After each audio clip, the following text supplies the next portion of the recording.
Hello everybody, happy Tuesday. It is a gorgeous 80 degrees out today. I'm so excited. We have so many things happening in the classroom. It is like fully spring. We are working on a really fun writing kind of project. Science, we're having fun. We are well into our research project, diving into vowel teams. We have so much going on. So I thought what I would do is for this video, I will pop in and kind of share what we are doing in phonics, reading, writing, math, science, and so on. Just kind of share all the fun things that we are up to. So let's start with phonics. So I actually need to add 2 cards back there to our sound wall because we are into vowel teams. So 2 weeks ago, we introduced EE and EA. Last week it was AI and AY, and this week we are focusing on OA and OW, both making that long O sound. So I think I had mentioned this in a previous video, but I like that we used foundations last year, and foundations did introduce vowel teams, but students did not have to practice writing them. And we know in order for students to really make those orthographic mapping connections in their head, they need to be able to both read and write these words, or words with these phonics patterns. So I didn't love that they didn't have much practice writing the words. So in this program, students are seeing the words, they're decoding them, they're encoding them, they're reading them in texts right away and often. So I am kind of excited to see how that goes this year. I can flip it around and share just some of the little activities we're doing. The slides we're using are straight from HMH, which is what we use as our program. In fact, 2 weeks ago, I made a little video. It looks like this right here. It was an inside look at our literacy block. This actually goes through an entire day's lessons for phonics, so you can see what it looks like. It also talks about reading, writing, and kind of what we do for all of that. So if you want to check that out, go ahead. Otherwise, let me flip this around and I will share a little bit about what we're up to. All right, so pulling up our phonics block, first we always start with our visual review. So simply we throw the letters on the board and students have to say the sounds they make. O, A, E, E. This one has 4 sounds we know. It's Y, I, and E. Then we have ed, d, and t, s, z, j, ch, g, and j, k, and s, and E, and so on. All the different sounds of all of our letters. Then we go ahead and blend some words with some review sounds. So speech, clean, teach, and so on. These are all review ones that we've already learned before. Then our focus skill, of course, is our OA and OW. We do talk about for this OW how it comes at the end of a word when OA is typically at the beginning or middle. And then we go over some of our words and we blend with the new sounds: float, boat, goat, toast, blow, crow, show, groan, and so on. Then we head back to our seats and we are doing some sounds and words. So on Tuesdays, instead of handwriting letters, they go to their seat and I give them some words to practice writing. So at the top of their boards, I'll have them write both ways they know to make O that we learned this week. I'll have them write 2 ways to make A that we've learned with vowel teams, and then 2 ways to make E.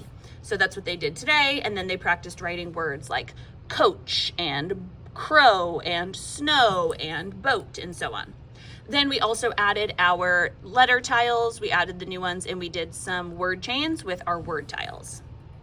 Then come back to the rug. They review some heart words. We go over different heart words that we know. And then we go into our decodable text. So they read both of these pages and then it was time for a brain break.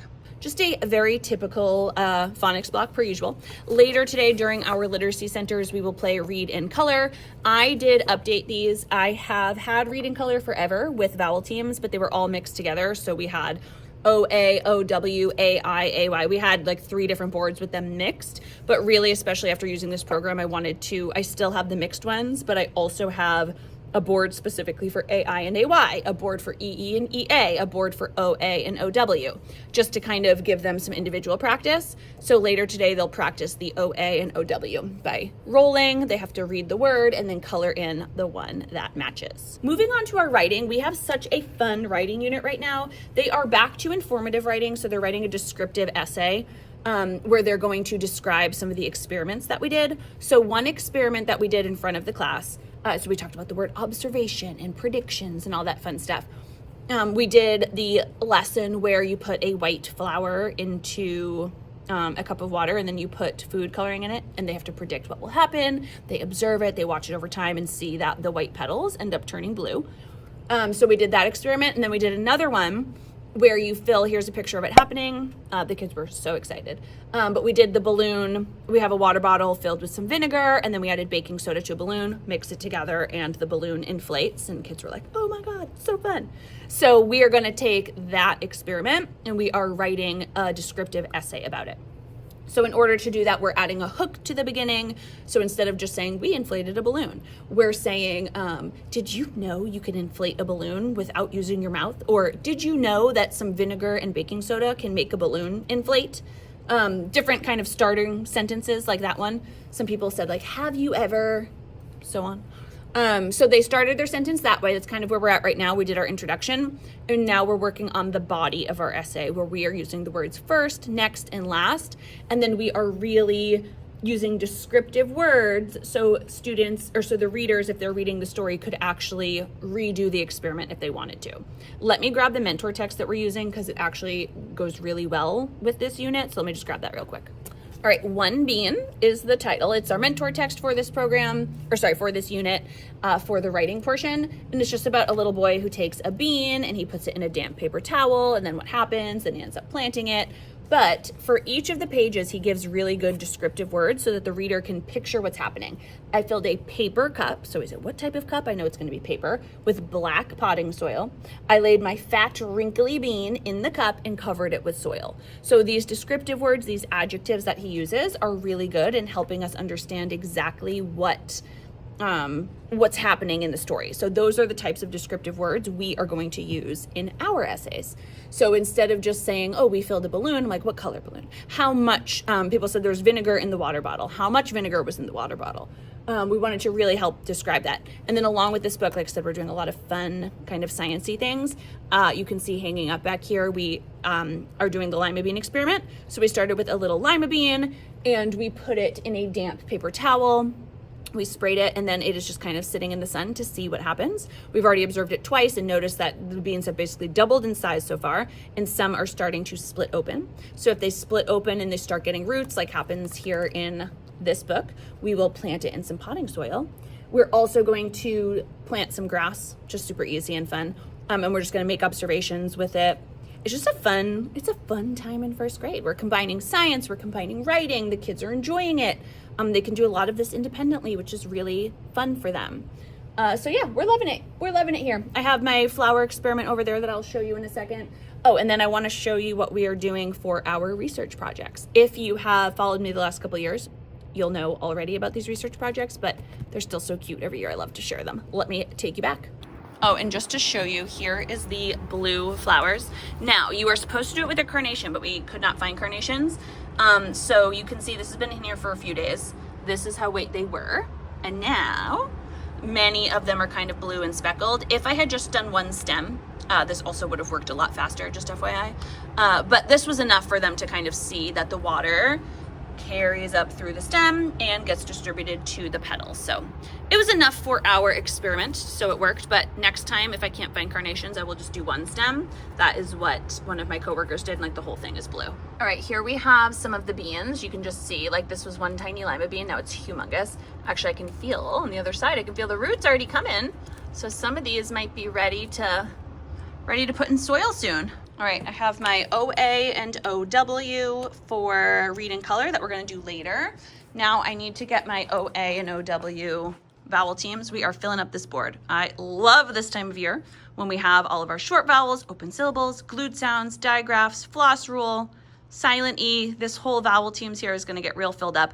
I'll probably end up taking the closed and open syllables down to make room for some more digraphs and stuff as we move along. But I wanted to show you our habitats. So here we have a jaguar living in the rainforest. We have a cougar in the mountains. What do we have behind here? A Gila monster in the desert. We've got a cute little sloth in there. See some we did today. We have our iguana. So what I do is we just print out backgrounds for them. I know I've shared this before. And then in the research project, I'll actually plop it right here in the middle, boop, with these slides and everything.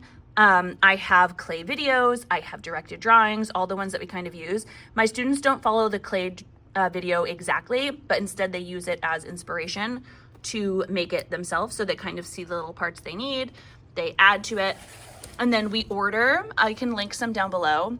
I think I have it linked in that product too. All the little materials like these pebbles and these fun little leaves and all these cool things. And then this friend wasn't here for the day we made habitat, so he's gonna make his tomorrow, but he did the reindeer.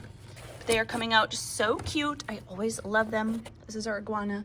And then these ones over here are habitats, and we will make throughout the rest of the week their little animals to go inside. Now, along, of course, with the habitats and the animals, they are making their book. That's the most important part, right? So they are writing their books. We have fun facts page, we have the cover page, we have so many different parts of their book that they are doing. Let me see, I'm trying to look through. I can't really show you most of them until we're done. But which body parts help your animal survive? We have, oh, what does your animal eat? Of course, where does your animal live? All of these important things.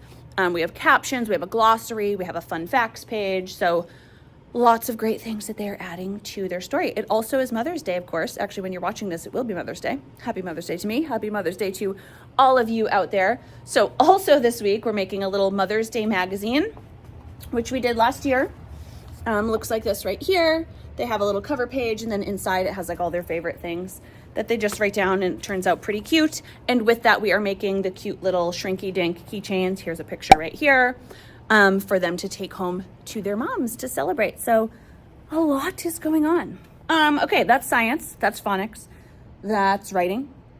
Math, what are we doing in math? Let me pull up those slides. Okay, for math, we are now in May, so we are starting with our May digital calendar like usual. And then what I like to do at this time in the year is really introduce students to different story problems that they can go ahead and solve. Now, the numbers here are very simple, but these are going to be different types of story problems. In fact, if you watched my last video, it looks like this right here, 5 problems that students have in first grade with math and how to fix them. One of the things is they don't know how to solve word problems that well, and we have to introduce different types, different wording. So here we talk about there were some pandas eating bamboo in a tree. Some, that's our question mark, right? We don't know what that answer is. One more panda joins them.